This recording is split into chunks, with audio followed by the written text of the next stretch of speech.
Michael's exclusive interview with Governor Tim Walz. Michael, you sat down with him in his home state of Minnesota.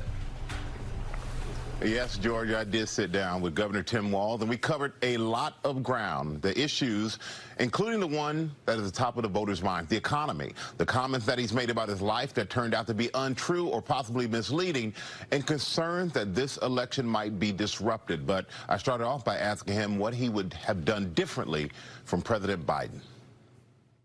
Vice President Harris was asked this week on The View if she would have done anything differently than President Biden that he has done in the past 4 years. And she said, quote, "There is not a thing that comes to mind." And she later said she would have a Republican in her cabinet. Yeah. And when it comes to President Biden and the presidency, would you or do you see anything that you would have done differently? Yeah, and look, as a governor, I was asked to be governor of this state when Donald Trump was president and when Joe Biden was there. And I watched Donald Trump dismiss the COVID pandemic. I watched him drive an economy into the ground. And I watched Joe Biden and Kamala Harris pick those pieces up. And I think for all of us, we make decisions, we reanalyze afterwards. I think the thing that drew me to this ticket, and I think what the vice president's talking about, is that her values on these hasn't changed. They have been working for the middle class. They've been doing all they can to make sure prices come down. They're protecting reproductive care. So it makes me want to ask you, do you think that Biden's done everything right? Well, look, I don't know if any of us do everything right, but I can tell you he's done everything in the best interest of the American public. He's listened to what the public did. He's asked for answers, and I think, and reevaluated afterwards. And I think if your values and the judgments you're making and the ethical decisions you're making, he's done that. And I, again, have seen the difference that it made, especially during the COVID pandemic, of what it looks like to have that ethical, visionary leadership versus someone who's incredibly self-centered. I want to go back to something you said on Tuesday. You said, "I think all of us know the Electoral College needs to go." But the campaign came out later that night, and they said that's not their stance. Yeah. Well, it's not the campaign's position. And the point I'm trying to make is that there's folks that feel every vote must count in every state. And I think some of folks feel that's not the case. Our campaign does that. And the point I'm saying is I'm in 5 states in 2 days. We're out there making the case that the campaign's position is clear, that that's not their position. Their position and my position is to make sure that everybody understands their vote, no matter what state they're in, matters. So that's something that you and Vice President Harris disagree on? I have spoken about it in the past, that she's been very clear on this, and the campaign, and my position is the campaign's position. And let's talk about the economy. That is the top issue for voters out there. 74% of voters said the past year they've had to cut back on groceries because of the rising costs, of course. And a lot of those voters, they're concerned that they cast their vote for Kamala Harris, but she's responsible for that. Yeah. So how do you reach those voters? What do you say to those voters who may blame her for the economy right now? Yeah, folks in the middle. Well, we talk to them about what are the policies that are going to make a difference. And we see some of the data, but data doesn't impact people in their daily lives. Going to the grocery store and you see false information, whether it's bird flu impacting eggs. But the reality for most people is if those costs are up, they want to know what you're going to do about it. I think that's why she's focusing on making sure whether it's home ownership more affordable, tax cuts for the middle class, and let's just be candid about this. There's price gouging piece of this. And something that former President Trump said, something that within your debate they were saying that, hey, these are policies that Kamala Harris could have done 3 years ago when she was in the White House with President Biden, and she never did. What do you say to people who bring that up? Who say that? Well, Donald Trump had 4 years to do it, if you're going to talk about that. And what the point is, you need a partner in Congress. You've seen these. We've seen different bills that are ready to pass, and Donald Trump makes sure he steps in. We saw it around immigration, a bipartisan bill, widely respected, wanting to make a difference in this, holding true to our values, securing the border. Donald Trump steps in and says, look, that's going to hurt my political future. Let's not make it happen. Let's talk about your record. And you call yourself a knucklehead. Call yourself a knucklehead because you've made some statements that just aren't true. And the comment about weapons of war that I carried in war, which you didn't. You said that you were in Hong Kong during the Tiananmen Square massacre when you weren't.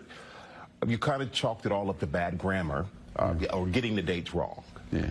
But your opponents say you lied to make yourself look better.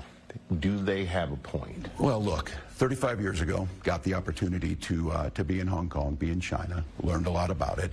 Served 24 years in the National Guard, passionately, in an instance, talking about gun violence in schools, on an instance there. Proud of the service that I've done. Proud to be a teacher in that classroom. Proud to have been very public all these years and owning it when I, said, look, I was there in August of '89. And I think what you see here, you saw it in Minnesota. I've been elected 8 times here. These things have been very public for folks here. They see the results of things that we pass. We see a state that's a top 5 state for business. We see 3rd best state, top 3 state for raising a child, and we've got the best health care. And I think the policies, whether it be dealing with China and understanding China's human rights record, what you can be certain there is that Kamala Harris and I aren't going to, you know, pick dictators on speed dial. See, Xi Jinping is doing a good job during COVID, as Donald Trump said, and I think those lessons learned over a lifetime of being very public, whether it's in the classroom or being elected.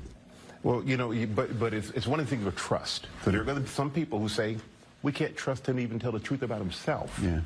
What do you say to them? Well, I said they know who I am. I know who I am. I know the work that I've done. I know that things get spun in a political environment, but I think what they see is if they want to compare that talking about immigration policy or seeing the things that Donald Trump would say, I think there's a big difference than missing a date when you're there and, again, spinning something for a political reason. I'm very clear of who I've been. I'm very proud of 24 years of doing that work, and I think going to Congress and working for veterans, they want to see it and make the difference, look a little different. I think people in Minnesota, my students, the folks I've worked with, members of Congress, they know who I am, and they know the policies we put in place have made an impact. And Vice President Harris said that she told you to be a little bit more careful on how you say things.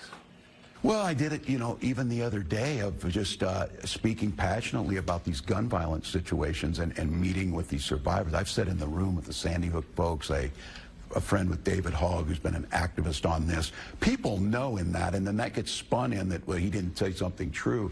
It was very clear that I was talking about these veterans, very clear that I wear, you know, I wear my emotions on my sleeve, and I do think in these positions, whether it be governor or being vice president of the United States, you do need to be careful. You do need to be a little more thoughtful on it.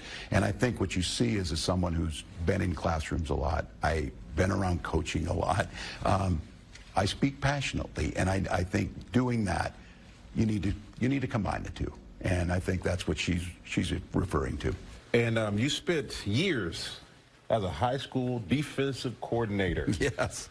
Coach, getting the guys together and out there in that field, and you credit that experience as, you say that's something that makes you uniquely positioned to help America go where you feel like it should go. How does that make you uniquely qualified for that? Well, I think it's about building teams, about bringing diverse folks in, finding where their skills work. I feel like I'm on a championship team with Vice President Harris, but it's that idea of molding, shaping, providing guidance, but understanding that you're just a piece of it. The players got to play. I always said you've got to put them in a position to be successful.